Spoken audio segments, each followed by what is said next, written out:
My name is Max. My world is fire and blood. Why are you hurting these people? It's the oil, stupid. Oil wars. We are killing for gasoline. The world is actually running out of water. There's the water wars. Water wars. Once, I was a cop, a road warrior searching for a righteous cause. To the terminal freakout point. Mankind has gone rogue, terrorizing itself. Thermonuclear skirmish. The earth is sour. Our bones are poisoned. We have become half-life. As the world fell, each of us in our own way was broken. It was hard to know who was more crazy. Me or everyone else.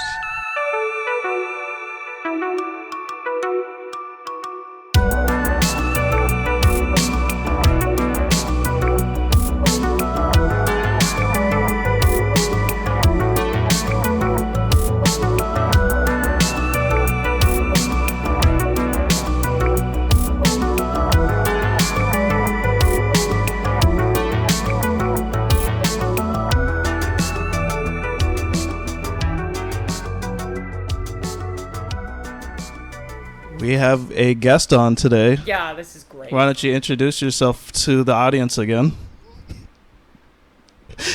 I'm asking you to introduce yourself. I'm thinking if I should have a fake name. Okay, yeah, we have Alice Wingreaver. we have Jane Doe today. You might have heard Jane Doe previously on The Last Wish, Puss in Boots Yep. review, which also had Dragon Ball Z Super Broly, which has... Dragon Ball Super Broly. It's true. I said it wrong. I learned that fucking mistake. And you guys just kind of ripped on me the whole time. That's I not just true. re-listened to it and I thought we were very kind to you. Yeah. The thing I remember Considering- most... Until I misgendered the cat, and then it was... Well, that was just fucking rude. The problem was not that you misgendered it, is that you kept misgendering it. We were like, it's a she, and you're like, he is acting up. All right. It's all good. You're a girl. My favorite quote from the entire. No, I think my favorite quote is Oh God. when she asks what your pronouns are, and she's like, "Are you he, him?" And he's like, "I'm a guy." Yeah, that's really funny. I'm sorry. She's saying because it's not funny. I probably shouldn't have understand. said that. I think that's funny. I thought it was pretty funny too, but it's okay. I think it's funny because who's ever answered that question that way? Well, I just didn't. I've never been asked that before, so Nobody's it kind of asked like you? took me out of left field. Well, Kayla, I No. don't care what gender you are. Thanks, dude. I roll with the Alphabet Mafia, so that's a very commonplace. Alphabet Mafia. She's That's talking a real about the thing. LGBTs. Oh, views. no, yeah, I respect everybody's decision. Cool. Yeah. That's established. I just wanted to throw that out there for the audience. So you get to defend yourself, but I get all of my shit stuck in the Alright. No, you Before- definitely get to defend yourself. Before we start This this is a safe episode, place. It sounds like we need to It's a hash out. safe place. I disagree. Oh my God. I feel like I need to talk to my therapist. Did you come back just to shame us? No, I can't. I just came in hot this morning. I'm feisty. Because she watched Mad Max Fury Road and It's got her true. adrenaline pumping. It's true. Pissed off about my tattoo. What happened there? I told you. Well, the audience doesn't know. Oh, my tattoo got rescheduled because they're scared I'm gonna be a wimp, and they won't do the big tattoo on my thigh first. You should boycott the tattoo industry. No, I think it's the right call. Just I want some ink. You know who else had tattoos? I think somebody in Mad Max had tattoos. No. They all had like weird markings. Yeah, they did. They had like the raised skin tattoos, the gross ones that looks like you got like your almost a tattoo branding. lasered off or something. There, Yeah. a bunch of them got branded. Yeah. So it's technically a tattoo. Is that a tattoo? Because it's permanent. No, No, because it requires ink. correct. Okay. Well, if we're going to get It's real a technical body about it. modification. Body Okay, mod. there you go. There you Big go. body mod. So leaning into our movie for today. Mad Max Fury Road, directed by George Miller, from the year 2015, starring Tom Hardy, Charlize Theron, and company. And a big company. Nicholas Holt's a big name. Yes. The Victoria's Secret model from Transformers 3 is in here. Also, she's the one that they decided to replace after Megan Fox called Michael Bay literally Hitler. She's also got weird thumbs, so just want to throw that out there. Megan Fox does, not this Have lady. you ever seen Megan Fox's thumbs? I don't think I've ever. Okay, this is like a thing where her thumbs are like really weird. So you're body shaming now? No. Do it again. It's okay to have weird body parts. I just wanted okay, to. your parts are weird. Dude, that's like the theme of this movie. It is though. It actually is the theme of this movie. It's okay, your parts are weird. Also, Zoe Kravitz is in this. Very young Zoe Kravitz. Yeah, she is. That's a good point. Mad Max Fury Road is the story of Max. He's back, and he's Tom Hardy this time because Mel Gibson canceled. Yeah, because he said something about Jews. Yeah. Juice? He really hates orange juice. And Max meets up with Furiosa, who is kidnapping a bunch of Immortan Joes. Not kidnapping. Not kidnapping, Well, but she's running off with their She's setting saving free them. a bunch of women who are enslaved. Come on. Come on. That's what I meant to say, guys. Kidnapping. I see. We Weird. have a We're not off to a good start. Joe sympathizer over here. Immortan Michael. Morton Michael. Ew. I could see it. Yuck. That's all the sounds. You he want makes some in of this this titty milk? It's mother's milk. Mother's milk. So Immortan Joe has a bunch of like sex slaves that are taken away by Furiosa, and they're on a big road trip to go to the Green Place, quote unquote, the Green Place. And all you really need to know about the plot of this movie is there is lots of driving, lots of explosions. It's basically 2 car chases segmented by a deep breath in the middle. Yeah. Yep. And that is Mad Max Fury Road. That's literally all it is. Kaylin, we saw this movie in the theaters. Yes. It is a core memory of ours. Would you like to tell the audience? Yeah, so back in our younger years, this was 2015, we had, may or may not have smirked a little joint. You went to the Green Place. We did go to the Green Place. We found the Green We Place. found the Green Place, and we wanted to stay in the Green Place, but Kayla we does ended- not partake in the Green Place. it's okay. It's not everybody's forte. What about August 1st when it's legal? Probably still not. Okay. Fair enough. I probably won't subscribe to that either because don't really go to the Green Place anymore. Anyways, we watched this movie, and so we were obviously pretty blazed up, and we almost had a panic attack in the first 15 minutes watching this movie. Like 40 minutes. Yeah, the big chase in the beginning with the sandstorm, it's probably the most adrenaline pumping thing I've ever witnessed on the big screen. And it was quite the cinematic experience. So why did you think that was a good idea? Well, we didn't know what we were getting into when we went to go watch it. How did you not? Well, because I think we had just seen reviews on it, and it looked pretty awesome from the trailers. So we're like, we're going to go see this. And we thought, at least I thought it was going to be a normal kind of action movie. But once you go into it, you're like, this is so much more than just an action movie. There's heart in it, and there's just really great performances, great actors too. And it's just an awesome freaking movie. I can't explain to you, or I can't express how much I love this movie, and I've seen this multiple times, so it's definitely a classic in my book. And now, Kayla, you got drafted late into this experience. Just last night, I texted you. I said, hey, you want to do an episode? Our last couple episodes, sometimes me and Kaylin, we get in a rut. We get in our own routine. We get a little we need a third party to just shake it up. Shake it up. You're the electricity. You're the power. You're the engine that powers this episode. Thank you. I am the oil that goes in the engine. The gasoline! Kayla, what'd you think about this movie? I actually really liked it. I don't think that it would have been something I would have picked had you not been like, we're doing Mad Max Fury Road tomorrow. Buckle up, kiddo.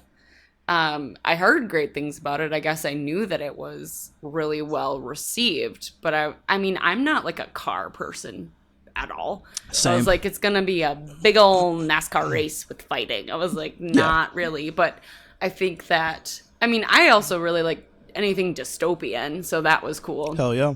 I'm not gonna lie, I was confused that I couldn't find Timothy Chalamet for.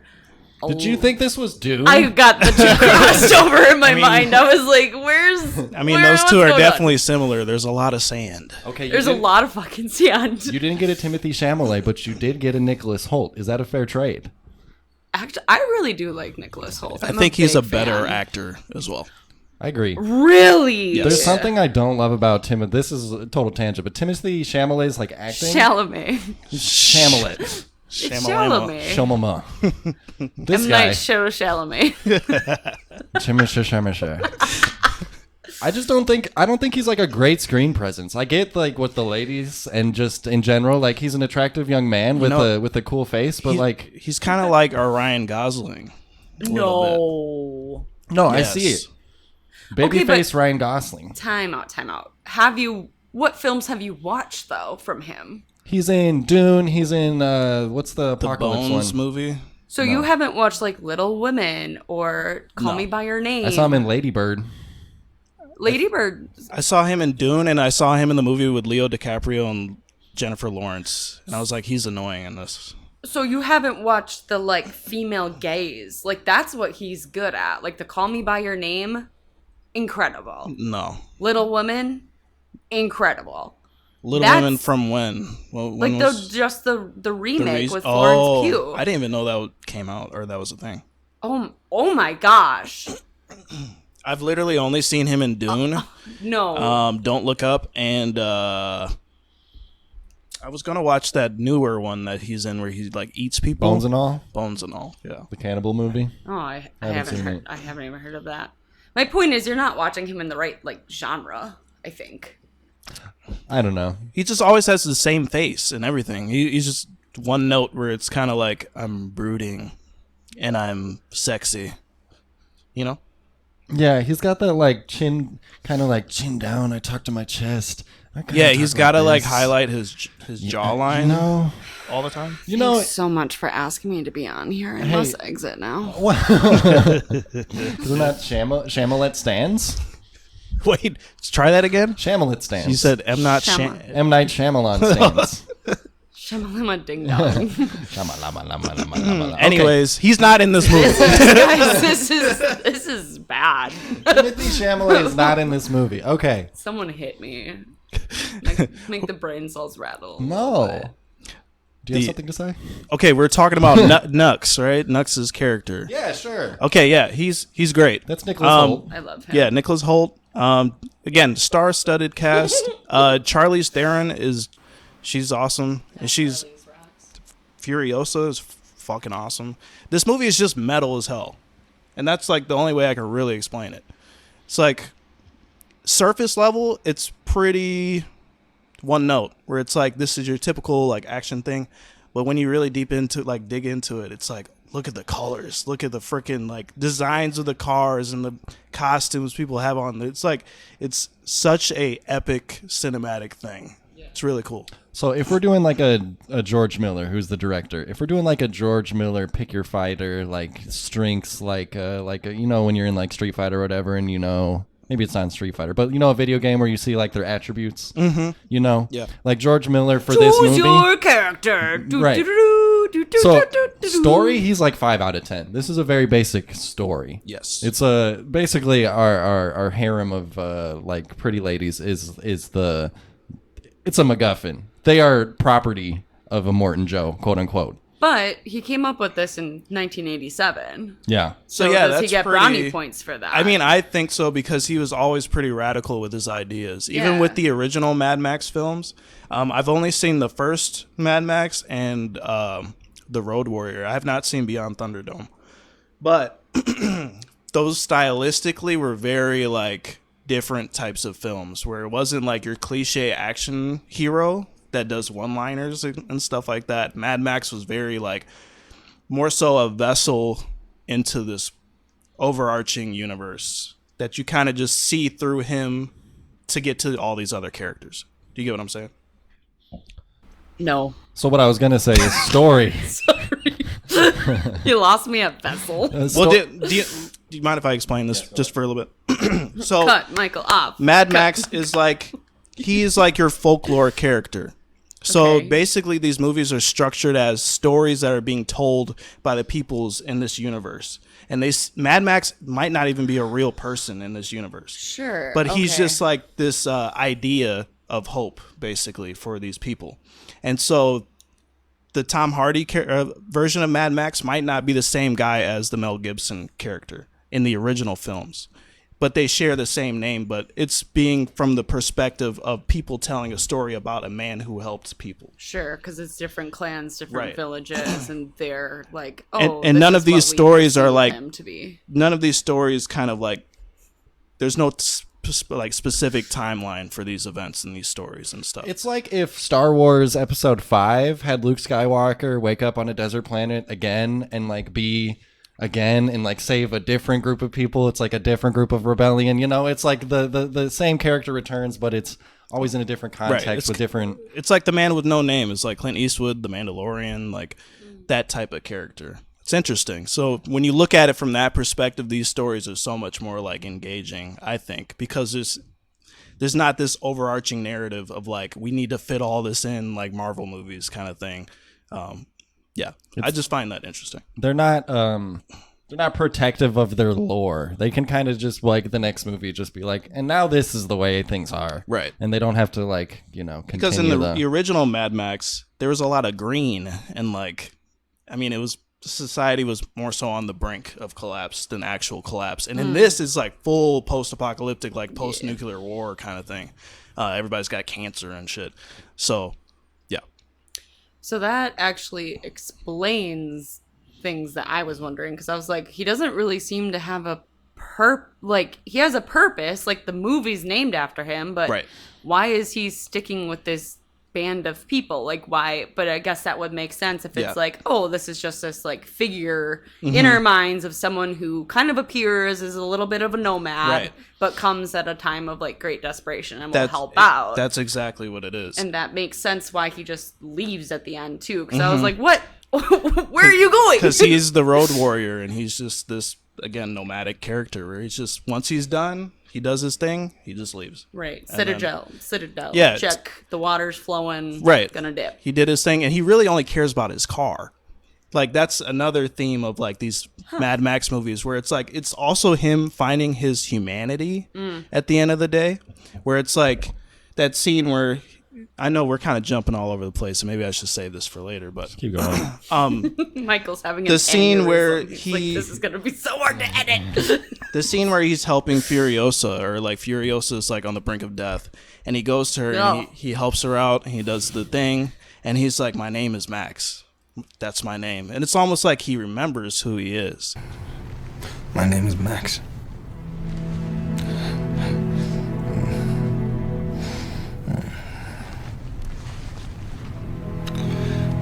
That's my name. And so that's him regaining this aspect of his humanity back. Because in the beginning of the film, he's very animalistic. And he's very, like, almost like he's just a complete shell of himself. Isn't like the You know? opening line something about like we're all ground down to one final, like a man ground down to his one final instinct, survive? Yeah. And then we see him chomp down a lizard, and then he gets Yeah. bugged by a bunch of bandits. So I want to set a scene for you. It is 12:30 a.m. I just rented this movie for $4 off of YouTube. I sat down to eat a vegan bowl in which my partner very lovingly made for me. And it's got like avocado and sweet potato, and it's delicious. And then he eats the lizard, and I lose my appetite immediately. Wait, there was no lizard in your vegan bowl? Well, I felt like the sweet potato became the lizard, and I was like, I can't do Usually this. they have lizard in those. I always vegan bowls. thought lizards were vegan. Lizards are not vegan. That's the opposite of vegan. I think a reptile is basically a fruit. Ew. You know, I really like red meat and stuff, and sometimes Stop. I eat it. I'm like, this is like a vegetable. Yeah, because it squirts in your mouth.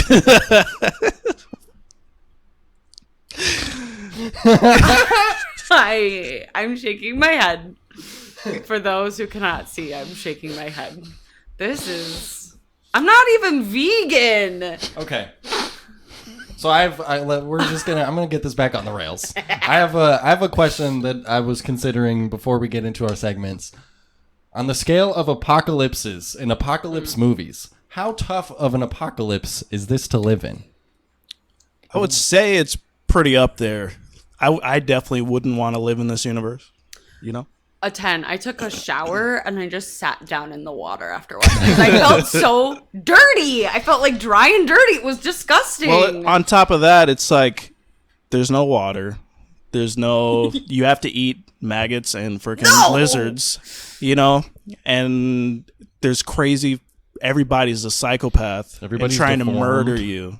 Yeah, and they're all fighting over gasoline, and you probably have cancer. So Do you feel like George Miller has some secret love of like the old like 3-ring circus where it's like wheel out the freaks? Because for sure. Because all the like really actually like deformed, like the little brother of Rictus. Like Rictus is played by, he's this massive hulking man who's played by a WD wrestler, but his little brother is like just like I don't even know the correct way to put this, but I didn't actually see it. I was texting, I'm not going to lie. And then I snapped my neck up because he's like, I have a baby brother. And I was like, oh, that's where this is from. I thought was Star Wars. Oh yeah, that's definitely that's that's from this. Psychotic But no, that's line. not that baby. That baby dies. It's at the beginning. The guy that mans the big goggles is Rictus's little brother. Yeah, you see at the little, end like, where he was like looking at them. He's looking at Furiosa. He's in that high chair. He has no legs. He's like the little like That's half his torso. brother? That's Rictus's brother because everybody's all deformed in the whole thing. They're all like inbred babies, basically. And that's why he's so precious about the one that's pregnant, is because like he wants a healthy human baby.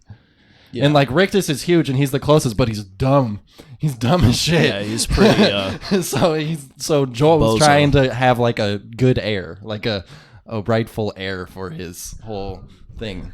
See, I feel like I missed a lot of this, like, background stuff. Because that makes sense. I just thought it was like a power thing of like, I want to breed and produce an heir. Which, Well, like, it's partially monarchy. That. It's partially that, but he also, I think, Immortan Joe is also one of those villains where he's not completely evil. Where he's also thinking what he's doing. Hold on, let me explain.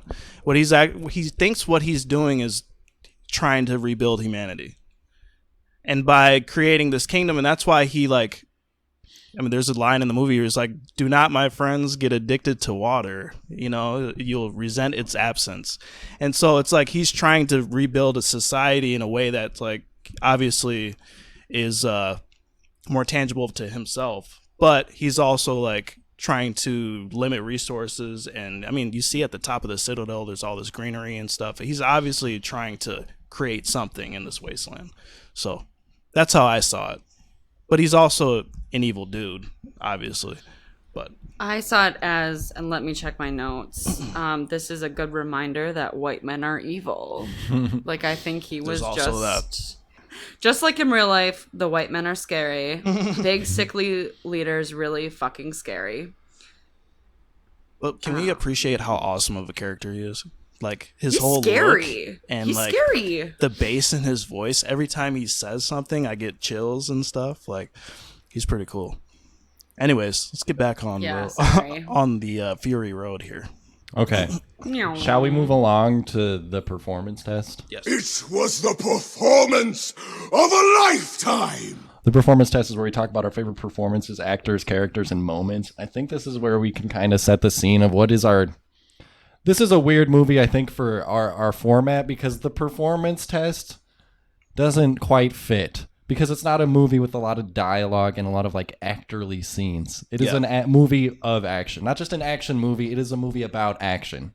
But I would argue that it is more impactful than when they are acting. You know what I mean? I Like agree. in those like very small moments in between. Absolutely. Or even in like in the midst of battle and like you get a shot of somebody's face, like the expression, the way that they relay their experience, I think is more impactful because there is a story within the action. Like there's stuff going on, but it's not just fight, some guy falls off a truck. It's some guy falls off a truck and we see humanity reacting to that. I mean, I think some of the best acting in this movie is like the War Boys. That just how like radical they are, and like yeah, they're so, because basically they're essentially a part of a cult, and so they believe that through their self-inflicted death in battle, that's how they reach Valhalla. And so you see like they paint themselves chrome before they commit suicide, basically. But there's so much rage and like glory that are like, bloodlust. and it's so awesome. And it's like these are what extras are supposed to be, like adding more to your story, adding more to the lore. And like now I'm interested. I'm like, dang, I'd watch a whole movie about the War Boys and like what they go through and stuff. It's really, really cool. What is your name? It's Nux. I'll pike her in the spine. Keep her breathing for you. No.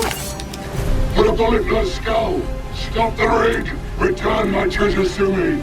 And I myself will carry you to the gates of Valhalla. Annihilated.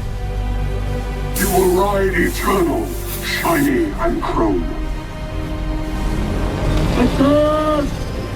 Help him aboard! Yeah, Nicholas Holt's really great in this as his turn as our primary war boy. I love how he just refers to Max as blood bag the whole movie. Hey, blood bag. I like his his buddy or Slit, I think is his name. Slick or something or whatever the dude's name is. But he was like, Nux was like, Morton Joe looked at me and he was like, no, he was not. He was scanning the horizon. and their little fight for his attention continues when they come back because he's like, Morton Joe, I was on the war rig, and he shows him like the cloth from one of the ladies, and then the Slit's like, I got his shoe.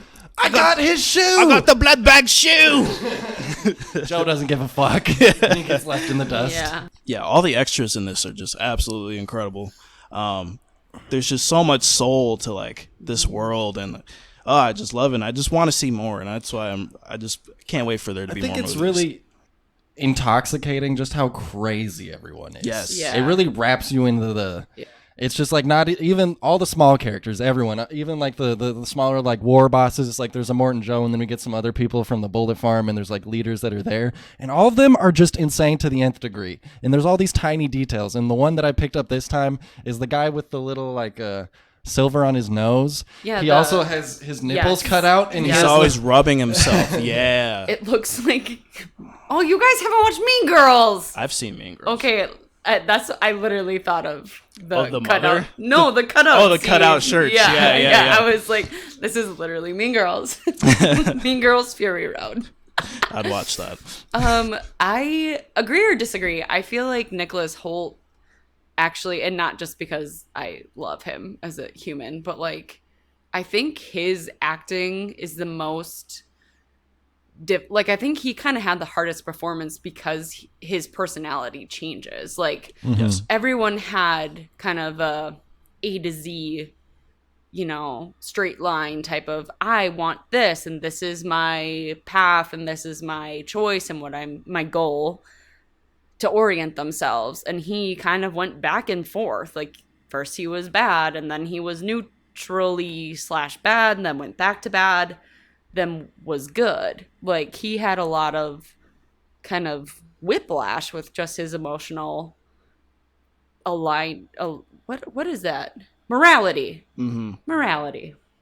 Yeah, and sort of how he like rearranges his motives once he's like kind of under the thumb of a Morton Joe, and he has that moment with one of the ladies where they kind of talk it out. Well, it starts off with when he basically botched a assassination attempt on Furiosa in front of Immortan Joe. So it's like his whole soul was crushed because Immortan Joe is like this godlike figure to him, and to fail like that in front of him, he that's when he really has his tonal shift, and he's like, maybe this isn't the thing that I'm supposed to dedicate my. So I wonder it's if interesting. the botch was a precursor to him changing morality. Like, I wonder if, not that he purposefully like threw it, but I wonder if he wasn't fully committed, kind of. Yeah. You know? And because, I mean, it's like it's almost like he set himself up for it a little bit. Or maybe, he was having those two sides kind of pulling at him a little bit. Like his subconscious was kind of like, you know, the devil and the angel on the shoulder. Right. And I don't even think he knew, and that's why it's so powerful. It's not like he's like, oh, this is bad. But I think there's just some part of him deep inside that sorry, I'm not being super like articulate, but I feel that way about people who are really desperate for things. Mm-hmm. Sometimes too, it's like you're almost trying to convince yourself that you want this. Right. So the fact that he's such a fan of, what's the guy? Imposter Joe? Morton Joe. Immortan Joe, sorry. Immortan Joe, like, oh, I got his shoe. He looked at me. It's almost like he's convincing himself he wants to love him. Yeah. You know? And I think part of it, too, is because the War Boys have been brainwashed since birth. Right. And they're also called Half-Lives, too. So it's like they're expected to die in battle, basically. And so from that aspect, it's like he realizes there's more to my life than this. Well, he says in that scene where he meets with one of the wives, where he says, if I don't die and go to Valhalla, then either the night fevers will get me, or then he points to the two tumors on his neck. He's like, Larry and Barry stopped eating at my neck for a while, but they'll get me too eventually. So he's just like, he's on the War Boys are screwed. They're set on a path, and that's kind of the tragedy of the character and the tragedy of their whole society. Mm-hmm. 3 times the gates were opened to me. What gates? I was awaited in Valhalla. They were calling my name. I should be walking with the immortal, no feasting with the heroes of all time. I'd say it was your manifest destiny not to. I thought I was being spared for something great. I got to drive a pursuit vehicle. For a while, even Larry and Barry stopped chewing on my windpipe. Who are Larry and Barry? My mates. Larry and Barry. If they don't get me, then the night fevers will.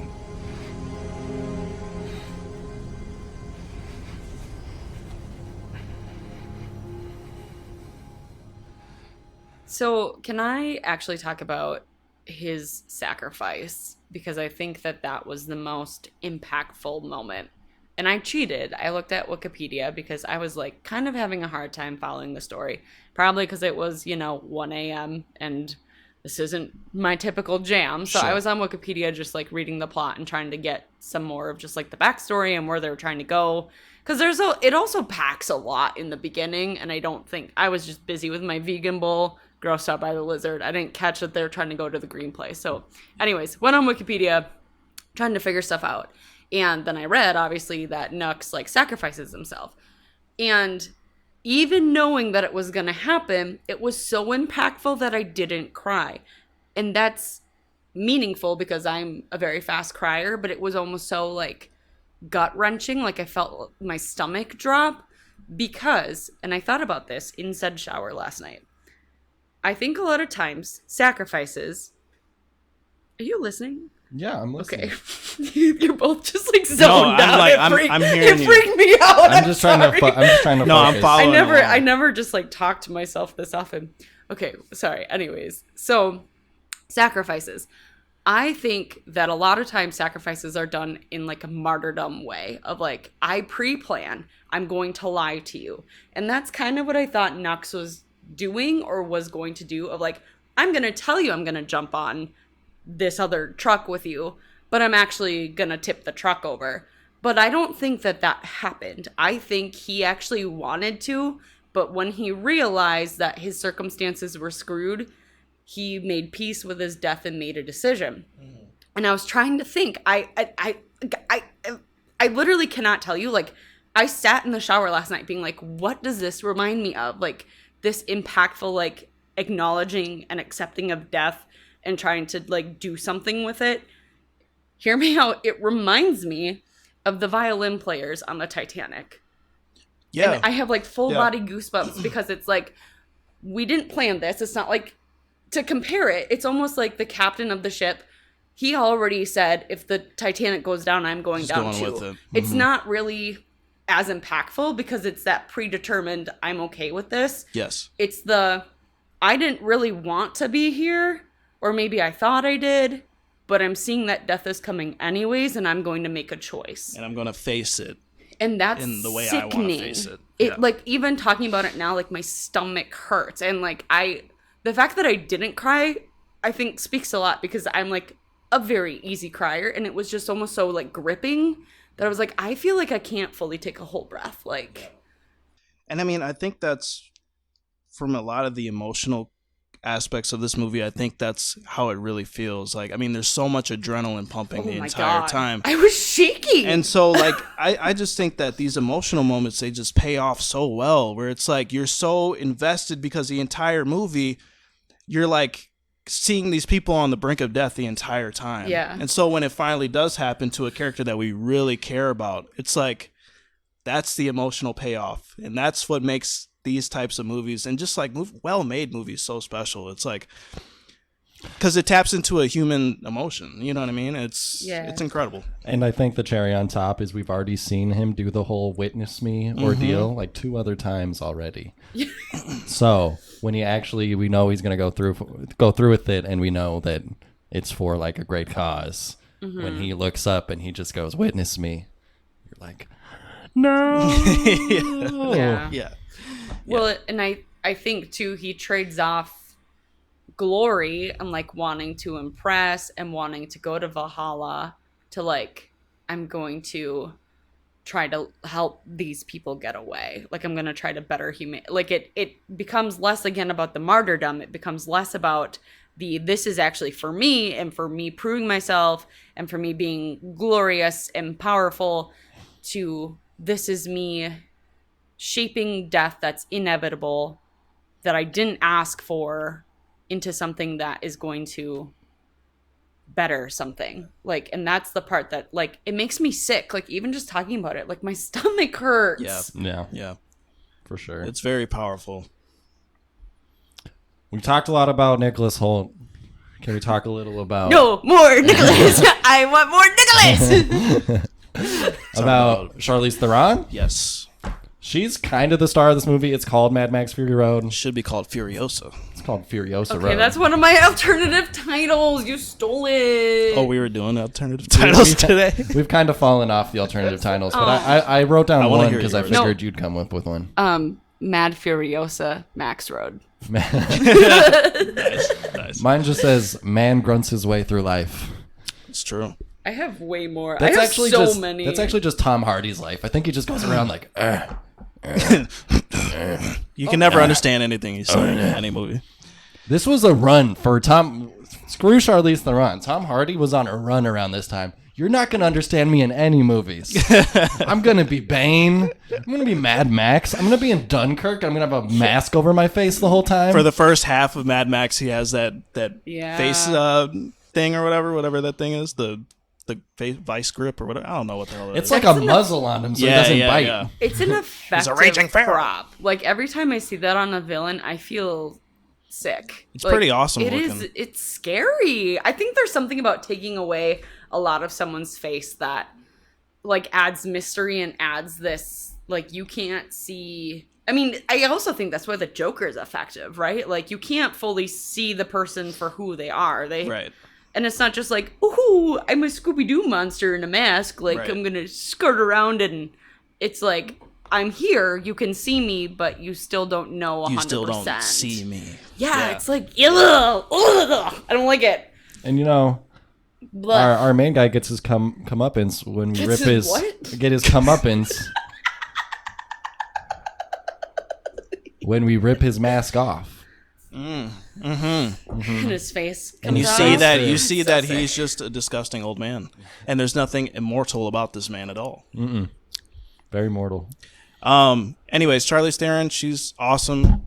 Furiosa, probably one of my favorite characters in cinema to begin with. She's just freaking cool. And she's got a lot of like the more emotional core of this movie.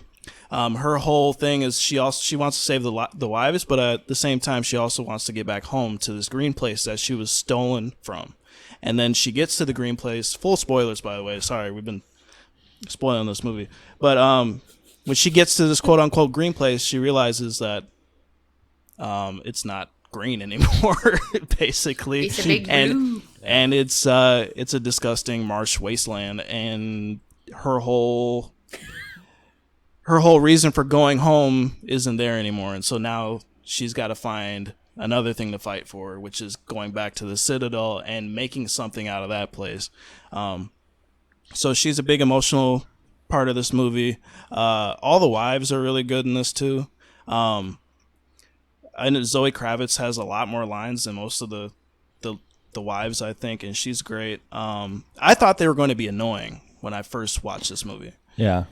And it turned out that they were quite delightful. And I was like, I like it whenever they're on screen, and this dynamic between them and Furiosa and them and Max, or they're not trustworthy of Max or whatever. Yeah, it's this movie is fantastic. I forget the word that she says, but I think it's Zoe Kravitz, but it might be one of the other ones that has a great line when they're looking at counting the bullets, and she calls them like anti-seed, plant one and watch someone die. Yeah. It's a great line. And then the old lady with all the seeds plants a bullet in somebody's eye and watches him die. Oh, I didn't really catch that. Yeah. Oh, the one, yeah. Mm-hmm. Yeah. That's also one of my alternative titles is Mad Max Unloaded Guns. Because apparently nobody has fucking bullets. I have an alternate title right off the rip. Mad Max Grandma Road. Mad Max Granny Road. Granny Road. There you go. There's a lot of grandmas, and they weren't okay. So that's when the movie got a little hokey for me. Was the grandma stuff? I was like, "There's no way these grandmas are out here surviving. Some war party's gonna come by and just start making grandma soup. You know what I mean? Is that vegan? It might be. It depends on what the grandma ate beforehand. Grandma soup. Grandma soup. Grandma soup. We were just talking at the bar last night. A bunch of us were sitting on the patio, and one of my big questions is, how long would it take if you threw me on a stove to make me well done? And Steven told me that human meat apparently is delectable. I think we need to watch out for Steven. I think that's what we need to do. I think Steven is banned from this podcast. You told me he's not a cannibal, but he is from Texas. I don't know. That sounds like something a cannibal would say. Just saying. Yeah, I guess cannibals don't really openly advertise. Oh, guys, that did they're you know cannibals. that if you put a slab of human meat on the thing, it tastes fucking delicious? Like, why I don't your know. I arms just go like that? because I think that's what cannibals do. I think when they talk, they're like, "Oh, I like to eat meat." Good to Human know. meat. Any person who sways back and forth and walks like they're a Mickey Mouse character from 1940 will Is be a sure cannibal. to watch out. Oh God. Why do cannibals all walk like Oompa Loompas? I think Hannibal Lecter walked like that. So. I've got another boiling pot for you. Clarice. You know that's my cat's middle name. Clarice. Her name's Mazikeen Clarice. Mazikeen is a. Did you ever Hebrew- meet my gerbil named Clarice? No. You had a gerbil named Clarice? That's such a strange name for a gerbil. No, it was Abby named it, but Clarice was a bitch, and she bit everyone but my dad. That's how gerbils be. And then man. the That's how most gerbil Clarices are. it broke its jaw biting its own wheel and died of starvation. No. Damn. That explains so much about you. R.I.P. Clarice. Dang, that's traumatic. It wasn't my gerbil. What does that have to do with me? I I don't just know, feel but like you saw that- death at such a young age. Yeah. Well, that's because never Really turned you into a nihilistic asshole. Jesus. Yeah. And he was an Aquarius. He was fucked from the Oh beginning. my god. Sorry, Michael. My name is. Oh, starts a podcast about aliens? Huh, who would have thought? Now, that's a diss against me. I like aliens too. He's the main alien guy. I'm the alien guy. I'm the skeptic. Duh. Yeah. Hey, Mad Max Fury Road. Remember what we're talking about? Oh yeah, Sorry, I'm the power, I'm the engine, I'm the spark. But that she's also the means, gasoline. but that also means that we're gonna take a detour through the canyon every once in a while. We're gonna backtrack to the Citadel every 5 minutes. Your podcast is an oil tank that I will blow up. Gasoline. Okay, 1 second. I just want to shout out. There's lots of fun little lingo and little like twists of American words. I'm thinking of when the war boy says he'll be McFeasting in Valhalla, or the Bullet Farm. But my favorite little one is when Rictus, they're in the milking room, and he has a cup full of milk, and he drinks it, and he just goes, moo.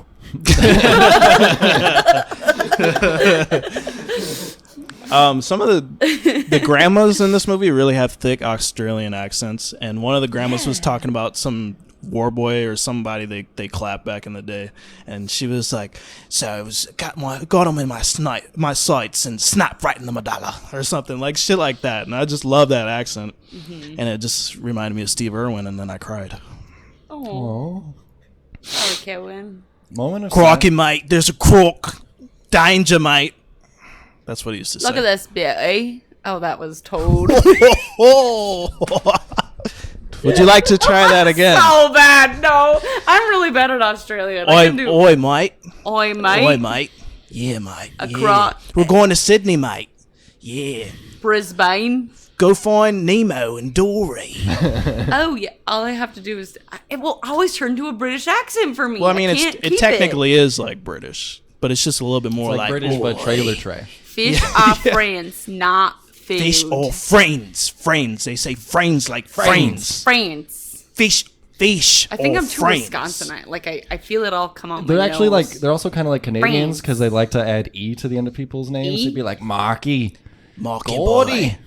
Marky boy. Kayla E. That doesn't make Michael sense. E. Marky. I guess you can't use it Would for I be everyone. Kaylee then? Yes. Is that Kayla? Kaylee. I mean Janie. They'd probably be like Kayla. They'd be like, oi, love. Oh. Oi. They say a lot of ois. Oi. Oi, mate. Yeah, bugger. Marsupial. Marsupial kangaroo, mate. So to get us back on track, let's talk about Mad Max Fury Is that a Road. koala? Is that a koala, mate? That's a fucking dingo, mate. Dingo babies. Dingo babies. This podcast. do it! This podcast is that was pretty decent. That was Dingo okay. babies. Dingo babies. Dingo. Look at that tarantula. But you also have to sound like you're like a poacher, like you kill Oh, innocent right. animals and stuff. You know, you have to sound like that. Where it's like you eat or you drink oil and you fucking eat raw meat. I That's what you drink. got. I drink oil. No, that was that was very southern sounding. I can't. I drink oil, not eat I meat. drink oil. I reckon. I reckon. Okay. And I think my cousin awful pretty. My cousin. All right. Anyways, Mad Max. yes. Let's move along to It's an Art, Bro. What's this? It's an art project. Okay, I like it. Picasso. Yeah, that way. Orange and blue and orange and blue and orange and blue. I want to talk about it. Orange and blue. It was the opposite of Twilight. That was the first thing I noticed. Hear me out. Twilight, the original, has a blue film for all of the... It does. Yes. And then this one is orange. And I was like, they contrast. But then they have blue too, but a deeper blue. I think the coloring is the most effective cinematography coloring I think I've ever seen. I agree. Because I felt like I had sand in my mouth. Fun fact: they have a Blu-ray special of this called Black and Chrome, Ew. where it's in a black and white film grade. I think I'd throw up. And no, you have to see some of the stills and the shots from this. It is so beautiful. And it's like some of the best use of like black and white I've ever seen. But yeah, the original color palette, so vibrant. It really draws you in. Even though it's this post-apocalyptic wasteland, it's so beautiful. The earlier Mad Maxes look more grungy. They're more grungy and They're dim. very more. They're a lot This more one grounded. is really like the orange pops, like you said, orange and blue. The orange sand pops. Everybody's really tan. Everything's really bright, despite the fact that everything tonally is very dark. Right. I think too, everyone has, I shouldn't say everyone, but a lot of our main characters, like Nux and Furiosa, have really bright colored eyes. Like they have blue, and Max's is blue. Nux's is blue. Sorry. Yeah. Nux is blue. Furiosa is like a green blue. And those like pop against the orange. It's really, absolutely. it's like, you are like, oh, this character's important because I can see their eyes. And some of the night shots too are really beautiful as well. Yeah. Like just the hues of blue and like, oh. Also, the use of stilts. Sorry, this is Kayla's taking us down the canyon. Let's talk about stilts In the for a marsh? second. Yeah. Well, but then like in the final battle scene when they're like, Oh, like Yeah, it's almost more like a pole pole vault. vaulting. yeah, but the stilt creatures in the marsh, which is very blue, that's where my brain went. In the blue scene, they had those like big scary. Yeah. It looks like the Witcher thing that starts with an L. I can't Yeah, remember what yeah. it's called, but No, I know what you're talking about. The elk sorry, looking I'm thing. Yes, I'm sorry. This is okay. This is why we have a third seat. There's more conversation involved, you know. Yeah, what were you gonna say, Mark? Oh, I was just gonna say, as far as awards, this won 6 Oscars, and they are all in the around the edges Like production. production. So we're talking achievement in film editing, achievement in costume design, achievement in makeup and hairstyling, Did it sound get Best mixing, Picture? sound editing, Makeup was no, I don't think and production design. It didn't win. It was nominated for Best Picture. It was nominated for Best Director. didn't. This was the year of no. La La Land was the next year. 2015. I want to say Blade Runner came out. Yeah, but that Who didn't won win. That didn't win the 2015? Academy Award. Was it Shawshank? I think it was no. No, the Shawshank. is No, way no. back. I think it was The Revenant. It might have been The Revenant. I see him With winning Leo. Best It Actor. was The Revenant. No, Spotlight won Best Picture. Oh, Or was it Moonlight? Moonlight. No, I'm looking at it. It was Spotlight. Spotlight's the I've never heard of that Spotlight. It has Incredible Hulk. It's the movie where he's like, they were lying to us. It's the when the about the newspaper that uncovered the like papal like rape conspiracy, like the pedophilia Yeah. charges. I don't think this is a real movie. I think Michael's. You think I made? No. This I know what you're. I watched it I in know what you're class talking actually one time. It's got Mark Ruffalo and Yeah. Michael Keaton in it. I don't think it was. That's a well-deserved award. No, but that is the exact kind of movie that the Oscars will hand an Oscar out. They'll do it Right. based on a true story about an important thing, Right. Or a La La Land, a movie about Hollywood before the big explodey guy blew up a bunch of stuff in the desert to make a movie. That's not the type of movie that typically you're going to get a Best Picture. Even though, as far as achievement of filmmaking, just the like I can't comprehend how they did all these stunts. And all this driving, Even and the- so much of it is like real. Well, and even the car wrecks are real practical effects. Like these Yeah. are real cars crashing into each other. And even if it's not, it's so realistic that like someone deserves an award for Yeah. sitting at a computer. If it were animated, that still would have been Yeah. Like I think gut-wrenching. a lot of the fire and maybe some of the debris sometimes gets accented with the effects, but a lot of it is very practical and it's all very seamlessly melded. The only scene where it really stands out, and that's because it's a very stylized scene, is the big pileup at the end where we get the guitar that like flings out for us. Dude, yeah. Yeah. I was like, was this in 3D in theaters? I think it was. I think it Okay, was at because I some was like, point, the yeah. guitar that It everyone's was definitely throwing, like that Dolby was- IMAX and Yeah. stuff. Like, oh, everyone in their seats, like, Hey, it's wow. gonna hit me in the face, mom. I just think everybody involved in the stunts and the stunt driving and all that stuff, just round of applause for them. Because there's so many, like, if you watch the behind the scenes, those dudes on the poles are dudes on the poles driving Yeah. through the desert. Like, Driving they're really 40 miles an hour. They're really that. doing that. Yeah. And just the editing and the way everything is so seamless. It's just, one of the most like well-made movies I've ever seen. And like as far as like the technical aspects, it's just like when you have to ask yourself how the hell did they do that? That's when you know you found something special, you know? Well, and I think that's why it almost makes me mad that it didn't win Best Picture. And again, like, I didn't bat an eye at this. Like, I knew it was good, but I was like, I don't think I'll enjoy it because I don't like cars. And I mean, I like action, but car action's different, you know? Yeah. I was like, is this just Fast and Furious has a baby with the Hunger Games? And like, you know, I don't know. But the fact that you have amazing makeup, amazing costuming, amazing special effects, amazing stunt work, amazing cinematography, and just everything that puts the movie together. And the acting is amazing and effective. Everything is good. Yeah. Everything's amazing. So why does it fall short? Like, I would understand it if it's like, oh, this movie has really cool shots, but the acting's flat, or this is flat. I think that comes down to accessibility for the audience. Sure. So I think that some people will go into this movie thinking, oh, this is going to be Fast and the Furious. Kind of our conversation that we had about Drive last week, or a couple weeks ago. But go into this thinking, oh, this is going to be Fast and Furious.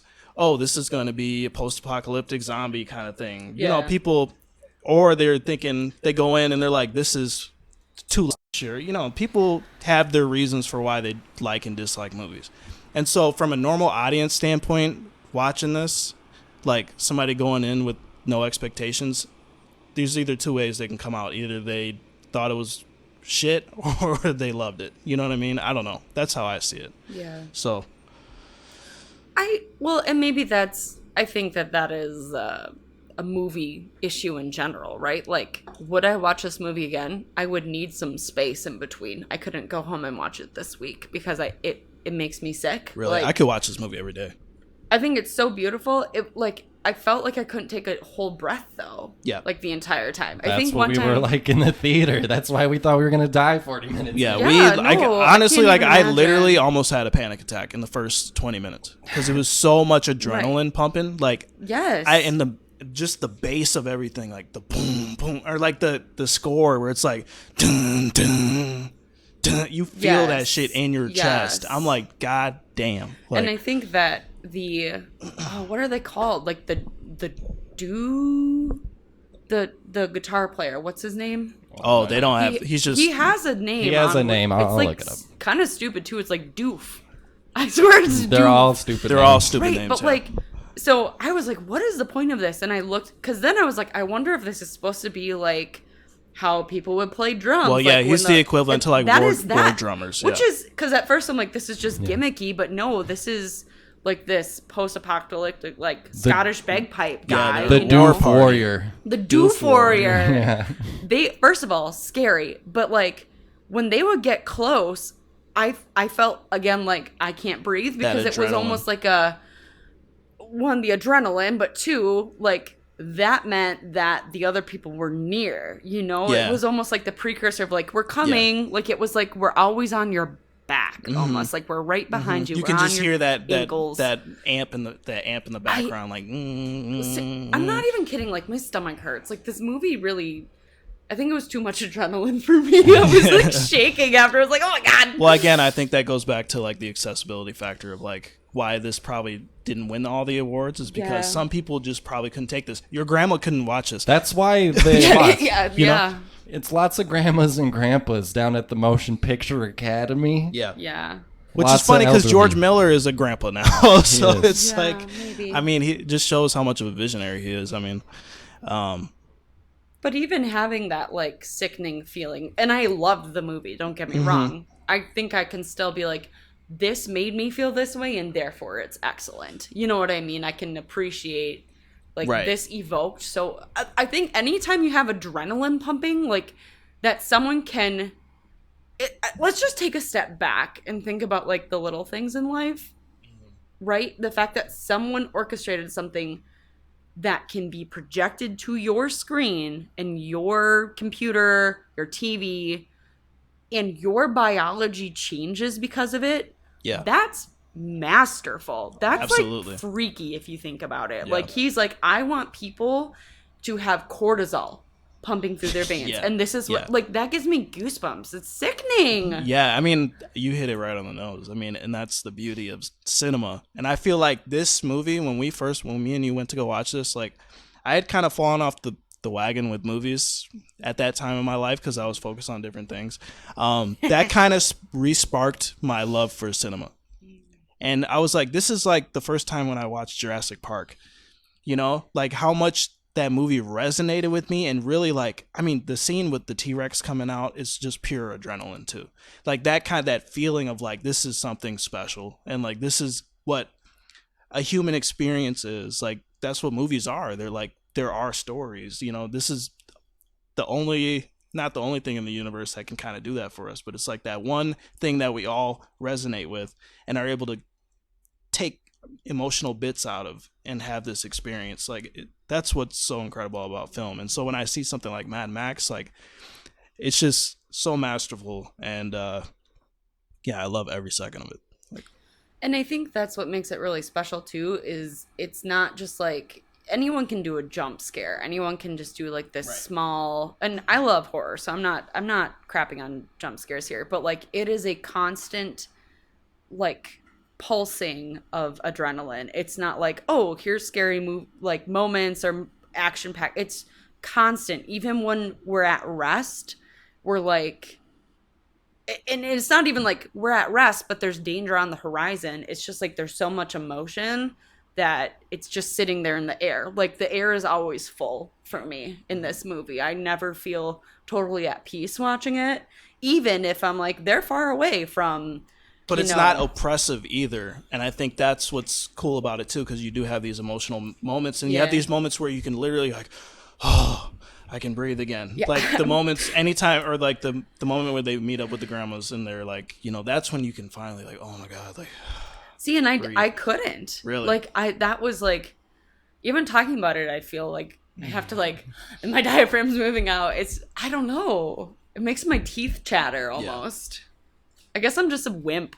That's what I'm learning. No, it's a really gripping movie, and it just doesn't let you go. It doesn't let you take a breath. It doesn't want to let you, I don't know. It doesn't want a calm moment. I mean, there are a few calm moments in it, but it's just like an orchestra. Like the soundtrack is pounding. You got all these deep tones from all these crazy vehicles that are also like, I just talk about the weird like attachments and bizarre combinations of vehicles and vehicle parts that they put together. There's a man driving like an old like Cadillac like body on like a tank track. Oh yeah, with like a 50 cal on the back. Like there's all kinds of wild things happening. And it's just, and the whole speech that guy makes as he's like shooting the. So he's praise to Father Heckler and Father Koch. The scales of justice, conductor of the choir of death. Sing, brother Hawk. Sing, brother.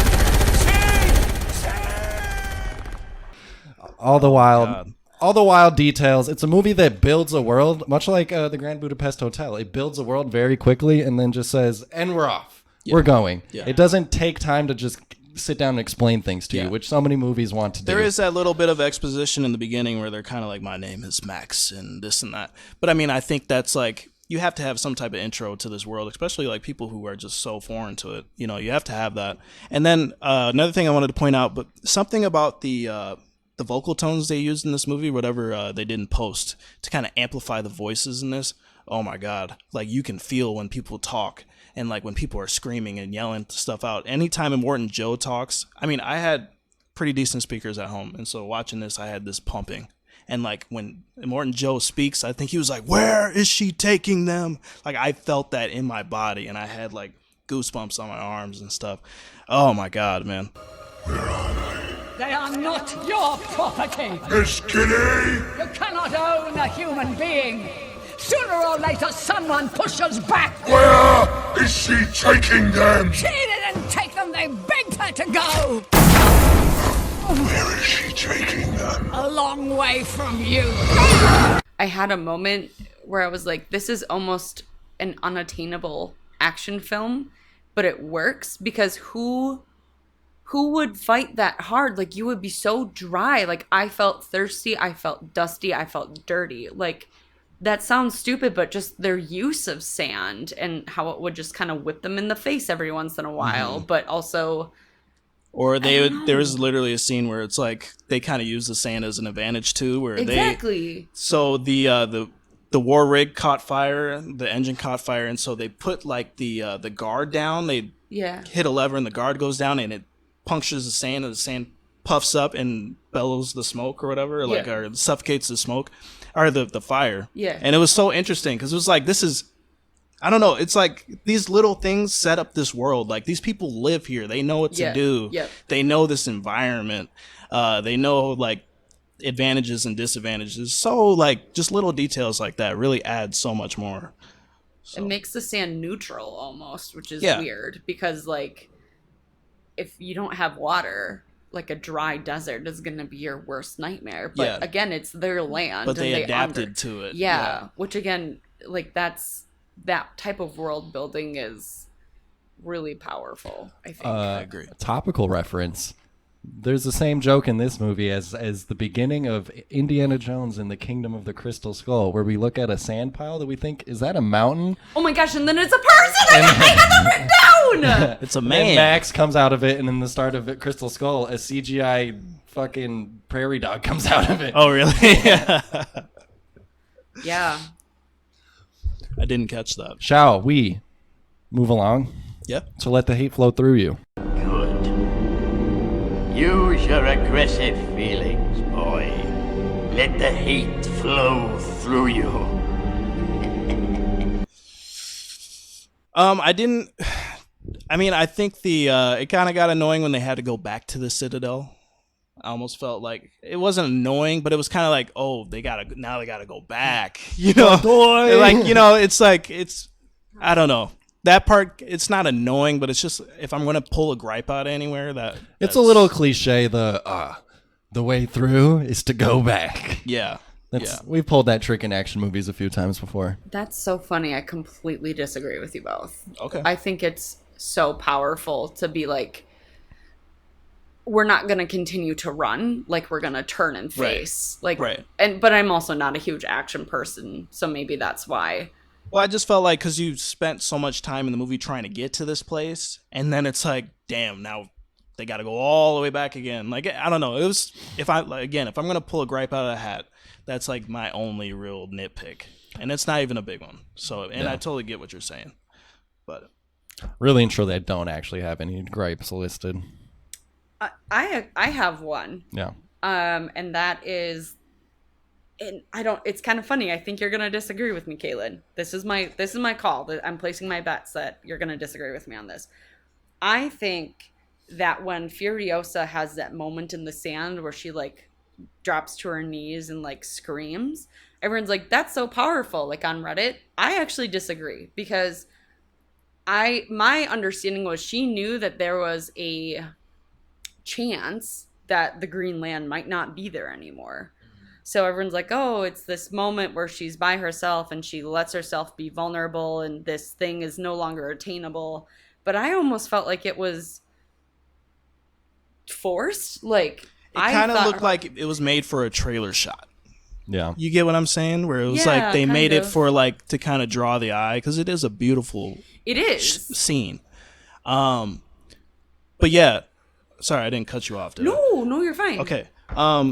No, I totally get what you're saying, and you know, I did kind of think that before. Like, is this really like,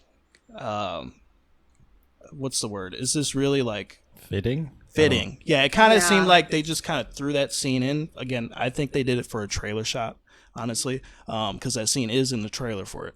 But I do understand her reasons for feeling a certain way that she does because she was taken from this land, and this is the land that her mother came from, and her family and people that she loved, and she was taken from that at a very young age, and she wanted that same experience for those women to be able to raise their children in a good environment or a decent environment in this indecent world, you know, about as decent as you can get.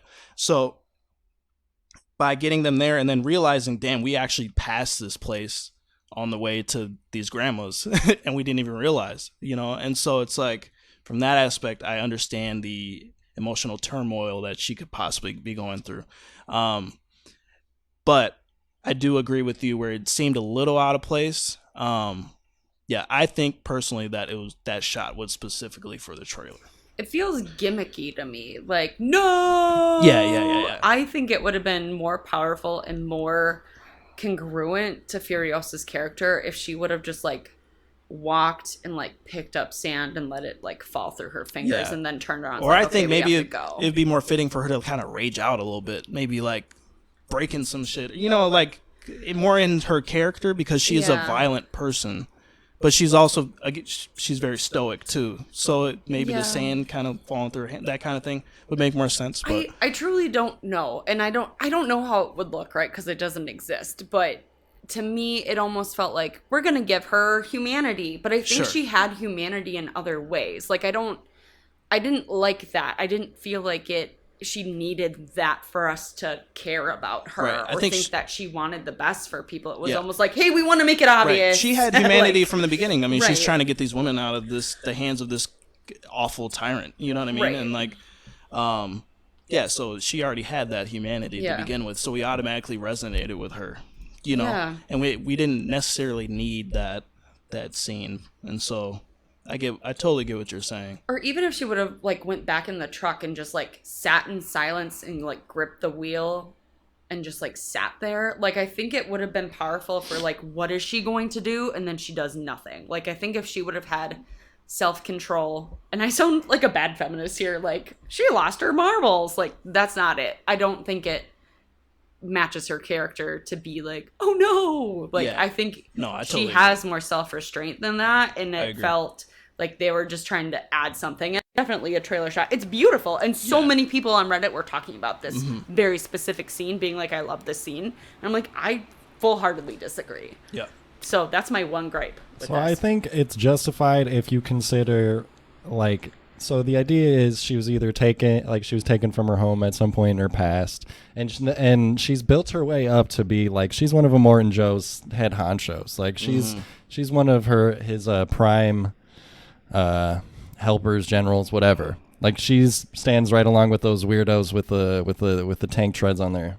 What's her it's Imperator. She's Imperator Furiosa, yeah. So she's like worked herself up to a place of status, and I think that's all been like a long game to get to this point, and then she arrives, and I think maybe it's like she's so blinded by her desire to do this has been her plan for so long that maybe she hasn't considered the way things could have changed. And that, you know, if you're talking about decades of work up to this point, I think it makes sense for her to have like a big showy I agree. fall apart at that moment. It's in the eyes of the beholder, I think. It's however you can try to translate the scene, I guess. I think we can all agree that there's not much to hate on in this movie. Shall we move along to our final question? You lost a baby brother. Perfect in every way. I had a baby brother. I had a little baby brother. And he was perfect. Perfect in every way. Is this a perfect movie? Easy yes. Absolutely. It's a yes for me. Yeah. This is Hyperbole King here. One of my favorite movies ever made. It's so freaking awesome. And I just can't express how much I love this movie. It just really resonated with me. I think partially due to that experience that I had with Michael watching this. Just something I've never really experienced before in the cinema. And it really did re-spark that love that I have for movies. And from that aspect, yes, it's an absolute perfect movie. And it's just a masterpiece, and technically as well. And the story is pretty lackluster for the most part, but I mean, other than that, the performances are great, and like, it's just absolutely beautiful, and I love every second of it. I think it's just like an overwhelming and undeniable experience. As long as you're watching it on a decent enough screen, like, there's no denying the power of what's happening in front of you. Like, I didn't expect like, Sophie started watching it, and I didn't expect her to like suddenly hook into it 30 minutes in, and she was like, this is awesome, this is rad. Like, it's the exact type of movie I expected you, Kayla, also to kind of be like, you might just be like, I don't know, like, whatever, like, I don't like you said, I don't like cars. Seems like kind of a boys movie or whatever, you know, like, I don't know, just like some bullshit that you wouldn't watch. It's not up your alley. Yeah, just because you didn't like Dragon Ball Z or Dragon Ball Super Broly. I was like, this is just dudes punching without talking for the most part too. And they have abs. And they have abs. I have so many things. I could rip you both of you right now. I could rip you. How dare All right, you goodbye. gender a movie? No. I mean, listen, from the trailer of this is like, oh, this is going to be 300, but with cars. You I know like what I'm saying? 300, so. Okay, but you get what I'm saying. No. Like, that's that hyper masculine. Now I'm just mad. It's that hyper masculine thing I where am it's like hyper masculine. No, I'm not saying. Okay, let's backtrack. Oh, I see what you're saying. Let's backtrack a little bit. Where it could come off as like, this is hyper masculine incel bullshit. You know what I'm saying? Where it's like, this is a bunch of dudes being sweaty and like roiding out kind of thing. You know what I'm saying? You know, like the Predator handshake, but a movie. Just two dudes. This is what you said about Dragon Ball Super. I'm gonna gaslight you. No, I didn't. Okay. This is what we do on the Perfect Movie Podcast. We gaslight people, guys. We guzzling light people. I cannot wait to make a spell tonight. Oh, no. Please. I take it back. Kayla is so scared of my witchcraft. You know, I've been having a series of bad luck ever since I misgendered that cat. So that was all Peppercorn. It wasn't me. I'm gonna blame you. Is Peppercorn a boy or a girl? She's a girl. Okay, good job. You're doing good now. Am I a boy or a girl? You are Kayla, and you are fantastic. Was that good? Was that a good answer? That's really nice. Okay, there you go. Nice job. Aww. Thanks. Kaylin is my favorite person on this podcast. I need to make that known. I appreciate that. Thank you. Yeah. Second place. I'll take it. Eat glass. Michael, we love you too. Don't worry. So next week. What are we talking about? Just kidding. I'm working. Suckers. So, I told you this movie has a connection to Grand Budapest Hotel. We will be doing, finally, the long-awaited, in my mind, Banshees of Inisherin. And the connection it has with Grand Budapest Hotel is it's a movie where people's fingers get chopped off. Okay. Remember? What movie are we watching? The Banshees of Inisherin. Okay, I kind of zoned out for a second. Yeah, let's watch that one. That's the movie about the guys who aren't friends anymore, right? Yeah. Yeah. When are we doing Twilight? Never. Please. When would be a good time to do Twilight? Halloween. October. Yep. Halloween. Is it a Halloween thing? It means vampires. I suppose. We could do. We could do Twilight. We can do Twilight. It's a perfect movie. You know, next time you come on, you get to choose the movie, so you can make a Twilight if you want. I can't But wait. yeah, Banshees of Inisherin. Looking forward to that one. Kind of. All right. Also, you may have already known this, and maybe I don't know when we're going to record the first episode, so this might be too late. But me and Kayla are in talks to do an alien / paranormal / unidentified mysteries podcast. Yep. We will still be doing Perfect Movie Podcast, but we're going to do on the side another podcast. And the name of this podcast is called Podcast. Take a shot every time I say podcast. Podcast. Podcast. Colon. I don't know if I can do a colon. Declassified. Yeah.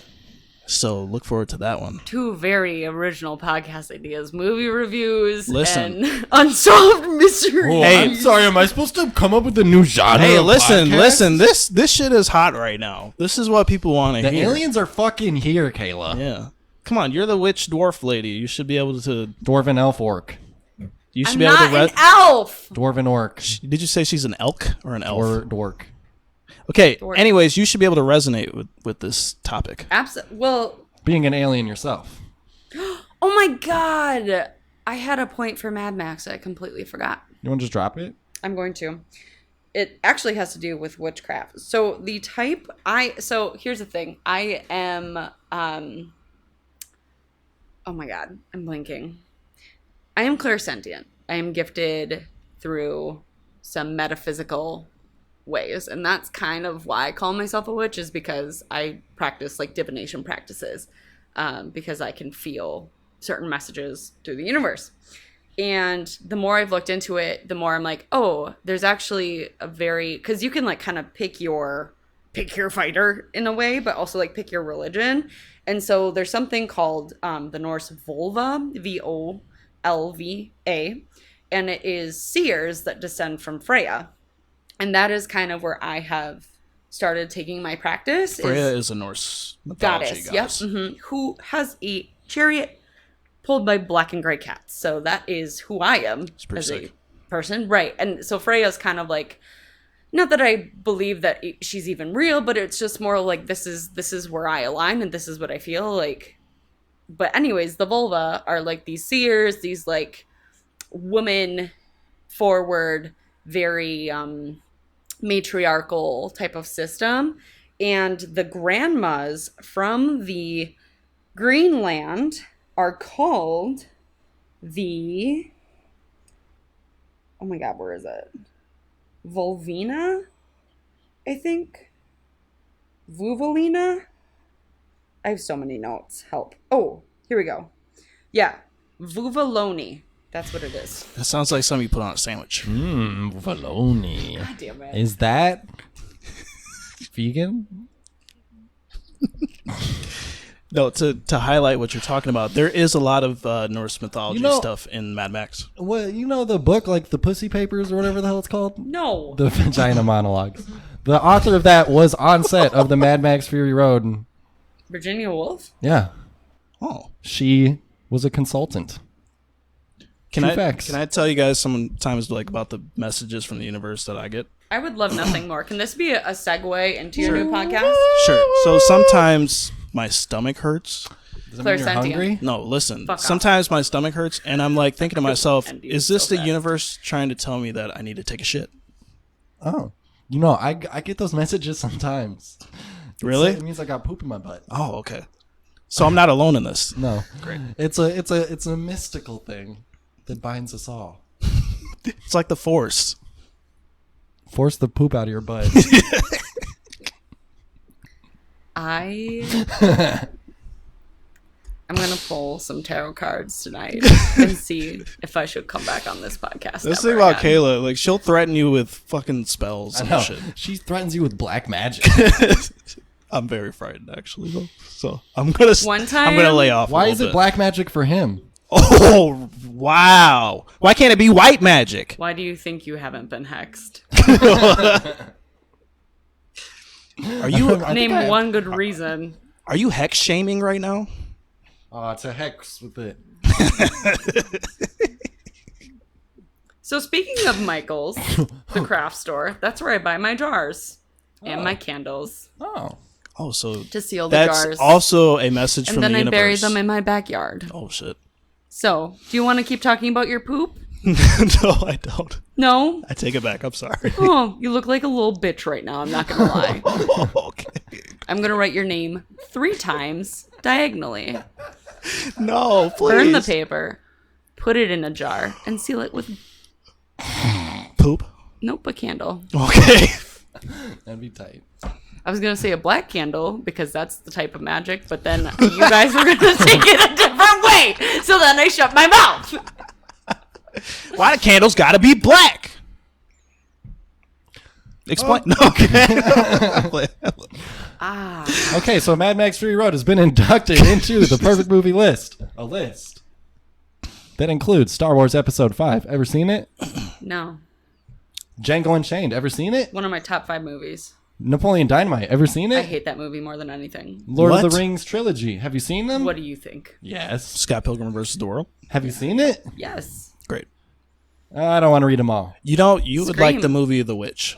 Have you ever seen The Witch? I fell asleep during it. Really? Mm-hmm. I feel like you would like that movie a lot. You should, pretty you good. should try to watch that I again. feel something deep inside me right now, like an anger that's bubbling. I think I need a walk. A wonk? Like to take a walk. Oh, I thought you said a Walk? wonk. I heard wonk too. Oh. All right. Well, if you don't hear from us again, it's because Kayla has us buried behind her house in St. Paul. Yep. I'll put the address in the description. I'll bring you to Anoka. Well, now we know. We'll be in Anoka, guys. All right. Catch you This later. is a threat. It'll be way past 48 hours, though. by the time I post this. Oh. It'll never be released because I can't edit it. Oh no, we have to put a timer on the video. We gotta put it raw files. Put them on there. Actually, serial killer me thinks that'd be so. If I killed you both, dragged your bodies somewhere, and then I post little clips of this the podcast. Could you imagine what a cool true crime documentary that would be? Like sick. The killer leaving like little pieces of like the podcast. the last. Mm-hmm. Yeah, little clues, little hints to where you put us. We'll finally be viral. Oh my god, we'll finally be immortalized into pop culture. Yeah, like that one girl whose name we forgot that got lost in the woods with her boyfriend. You know who I'm talking about. It was a big thing last year. She was blonde. Oh, the one girl who was moidled. Yeah. Immortalized. We never forget those. Gone but forgotten. Gone but oh well. See ya. That's a wrap, guys.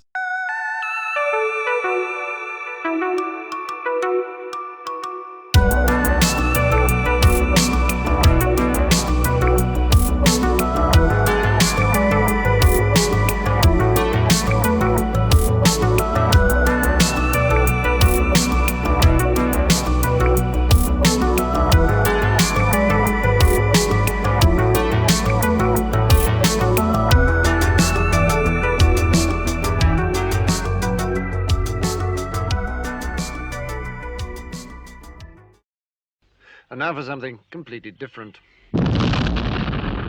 Here's Sergeant APL. First off, you guys are absolutely hilarious. Second off, I think APL smells great. How do I know this? Because I hide in your attic with all your teddy bears that you haven't thrown away because you have grown an emotional bond with them.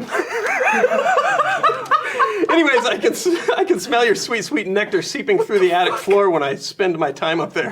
If you don't have an attic, then I don't know whose house I'm in.